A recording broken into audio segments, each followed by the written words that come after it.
नमस्कार। अभी तक योग वशिष्ठ में हम इस संसार की, इस ब्रह्मांड की उत्पत्ति की बात कर रहे हैं और कई प्रकार के संसार, कई प्रकार के समाज हमने देख लिए हैं। इस चीज़ से हम एक चीज़ तो समझ सकते हैं और वो ये है कि जो भी ये संसार है, ये सिर्फ और सिर्फ एक विचार है। जैसा विचार वैसा संसार, जैसा दर्शन वैसे दर्शन, और जैसे दर्शन वैसा भी दर्शन, दोनों ही आपस में एक दूसरे के साथ इनसेपरेबल है। क्योंकि जैसे दर्शन होंगे वैसा दर्शन प्रवृत्तियों के कारण बनेगा। जो एक्सपीरियंसेस होंगे और जो विचार होंगे वो हमारी प्रवृत्तियां बनेंगी और वही प्रवृत्तियां फिर हमको उसी प्रकार के दर्शन में रखेंगी। कहने का मतलब ये हुआ कि हम इस संसार में भी देखते हैं कि अलग अलग जो सामाजिक स्तर हैं, उन सामाजिक स्तरों में अलग अलग प्रकार का जीवन होता है। एक वर्ग और एक समाज और एक स्तर का जीवन, उसके एक्सपीरियंसेस, उसकी प्राथमिकताएं, उसके विचार, उसकी अगली जनरेशन इत्यादि, ये सब जनरली एक दूसरे से अलग होते हैं। कुछ एक्सेप्शंस हम अगर इनको हटा दें तो आम तौर पे इसी प्रकार होता है। यानी कहने का मतलब ये है कि जिस प्रकार के हमारे विचार होंगे वैसा ही हमारा समाज बनेगा। और आज नहीं तो कल, डिपेंडिंग ऑन कि सपना कैसा है, विचार कैसे हैं, वो अपनी अपनी तासीर को वो छोड़ेंगे ज़रूर। और यही चीज़ हम आज इस कहानी में देखते हैं।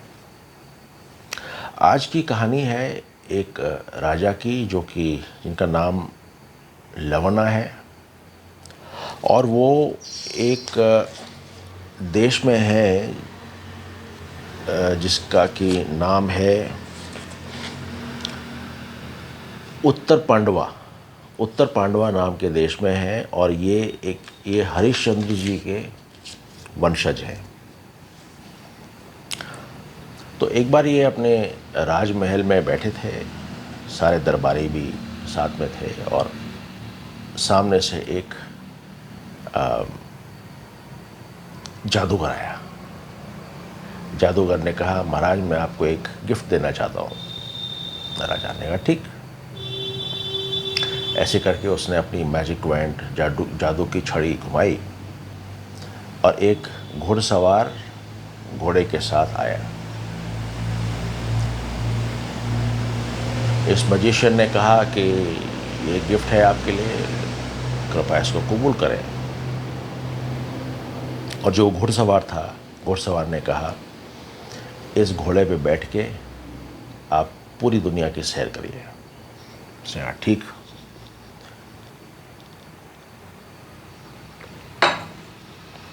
अब ये जैसे ही ये बात हुई, राजा एकदम साइलेंस में चला गया और आंखें बंद कर लीं। दरबारियों को समझ में नहीं आया क्या हुआ, तो दरबारी भी एकदम चुप हो गए, शांत हो गए। और थोड़ी देर बाद में उन्होंने देखा कि राजा बहुत जोर से कांप रहा है और ऑलमोस्ट गिरने वाला है, तो उन्होंने उनको पकड़ लिया। पकड़ने के बाद पूछा कि भाई बात क्या है।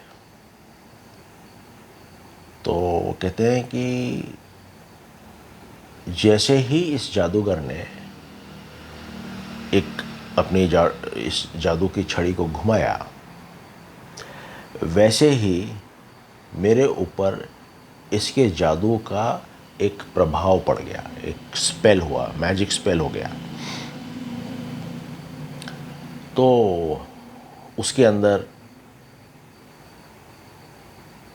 यह हुआ कि मैं एक इस घोड़े पे बैठ के एक कहीं किसी जगह गया। वो जगह बिल्कुल वीरान, वहाँ कुछ भी नहीं था। मगर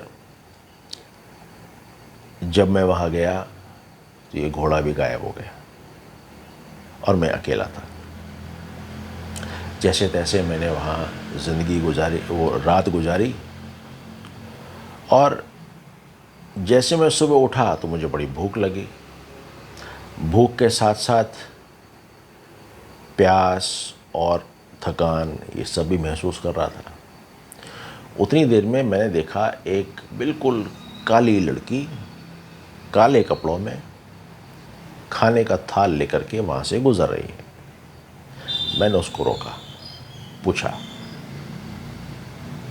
कि आप ये खाना मेरे को दे दीजिए, वे राजा है।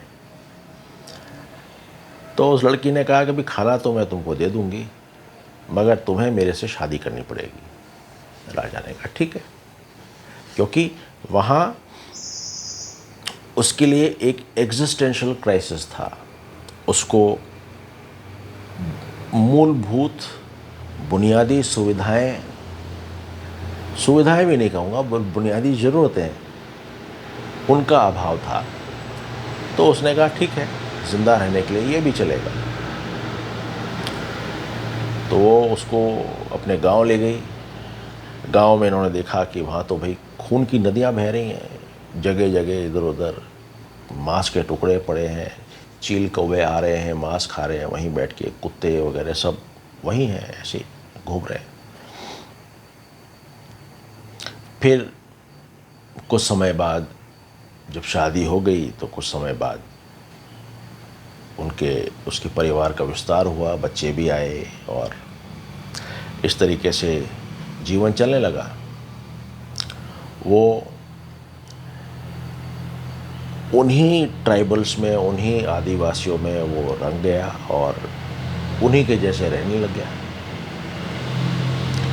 एक लंगोटी बांध के जंगलों में वो मांस और मीट को जुटाने में जुट गया और इस तरह से उसका जीवन चलता रहा, इस स्तर के ऊपर, इस समाज के साथ। फिर क्या हुआ, कुछ सालों बाद उस जगह पर एक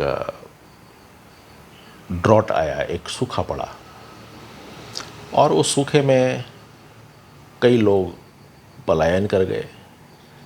कई लोग जिनको कि वहाँ मोह था, वहाँ किसी भी चीज़ से, चाहे व्यक्ति से या किसी वस्तु से या किसी जानवर से मोह था, वो लोग वहीं रुक गए।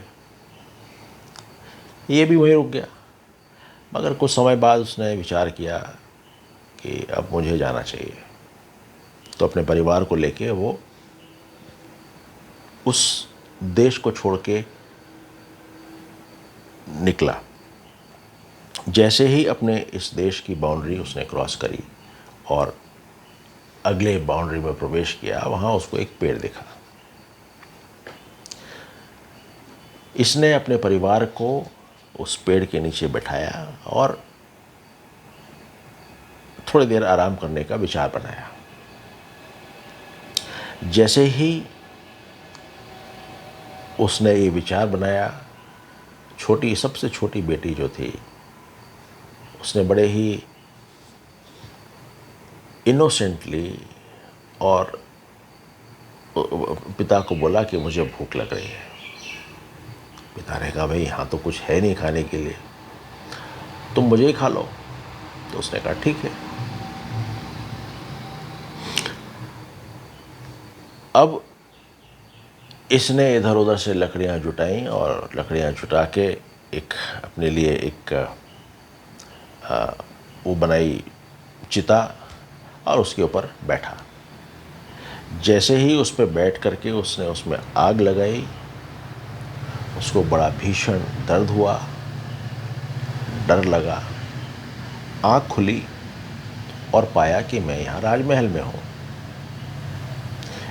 ठीक वैसे ही जैसे हम कभी इस संसार में होते हैं, यहाँ से हम अपने स्वप्न की दुनिया में जाते हैं, आँख खुलती है तो पाते हैं हम तो यहाँ बैठे हैं। उसी तरीके से इसके साथ भी यही हुआ। कहानी इधर ख़त्म है और ये राजा अपने एक्सपीरियंसेस बता रहा है। उसने कहा कि मैं उस दौरान जो दुष्ट प्रवृत्तियां हैं उनसे बंधा हुआ था, उनकी रस्सी से बंधा हुआ था और मुझे बहुत ज़्यादा गुस्सा आता था। तो जाहिर है हमारे पूर्वजों ने कहा हुआ है, जैसा खाए अन्न वैसा बने मन। ये उसका। फिर उन्होंने कहा कि जब गुस्सा आता था तो मैं गालियां भी बहुत देता था और अपने दुर्भाग्य के ऊपर मैं रोता था, क्योंकि यहाँ पे विवेक है। विवेक के कारण उसको महसूस होता था कि ये दुर्भाग्य है और वो रोता था। और खाने के लिए उसको कई बार जो है वो एक सड़ा हुआ मीट मिलता था, कभी किसी जानवर का, कभी कुछ। और कुछ समय बाद जब मैं बूढ़ा हो गया तो मैंने हंटिंग की जगह, शिकार की जगह मीट में ट्रेड करना शुरू किया। अब मैं गांव-गांव जाके मीट बेचता था और जो थोड़ा बहुत कभी मीट बच जाता था, उस एक छोटे से टुकड़े के लिए भी मैं बहुत बड़ी विशाल लड़ाई करता था अपने ही गांव वालों के साथ। और ये सब काफ़ी लंबे समय तक, कई सालों तक ये चलता रहा। मेरी ज़िंदगी का एक ही उद्देश्य था, खाना, खाना, खाना और सिर्फ खाना।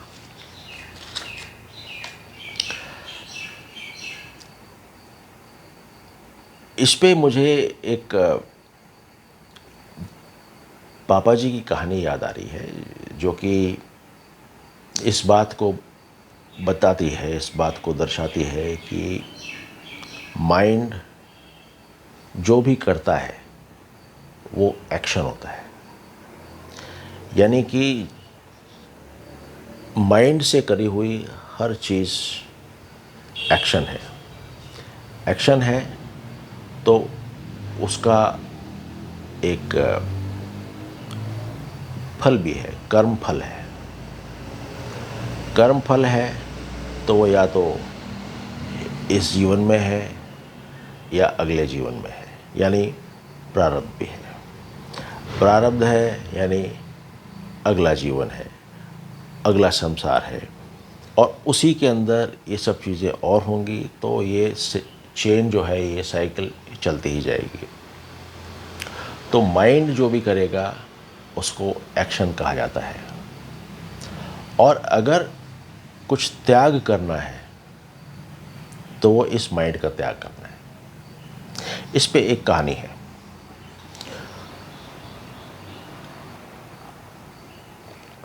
कहानी यह है कि एक राजा अपने राजपाट को छोड़ के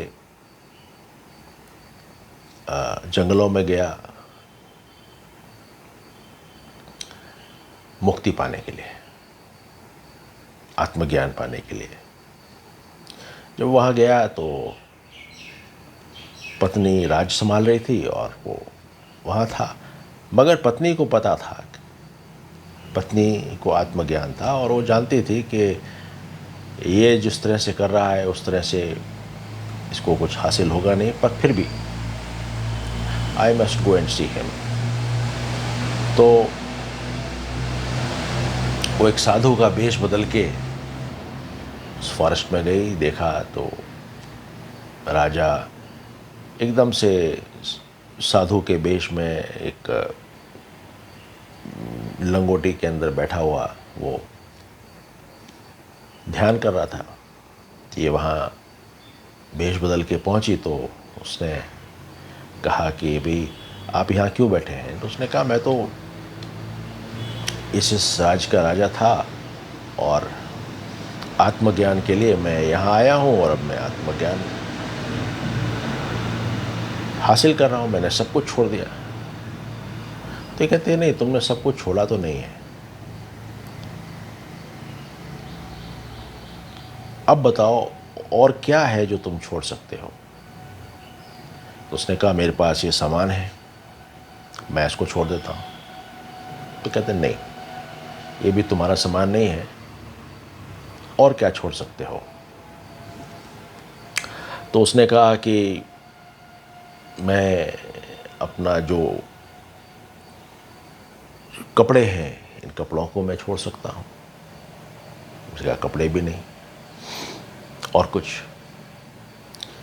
तो कहता है कि मैं अपने शरीर को त्याग सकता हूँ और इससे ज़्यादा मेरे पास देने के लिए कुछ नहीं है, छोड़ने के लिए कुछ नहीं है। तो ये कह के वो अपने शरीर को त्यागने ही वाला था तो इस रानी ने जो साधु के वेश में थी उसने कहा रुकिए, आप जो चीज़ त्याग सकते हैं और जो चीज़ त्यागनी चाहिए वो है आपका मन।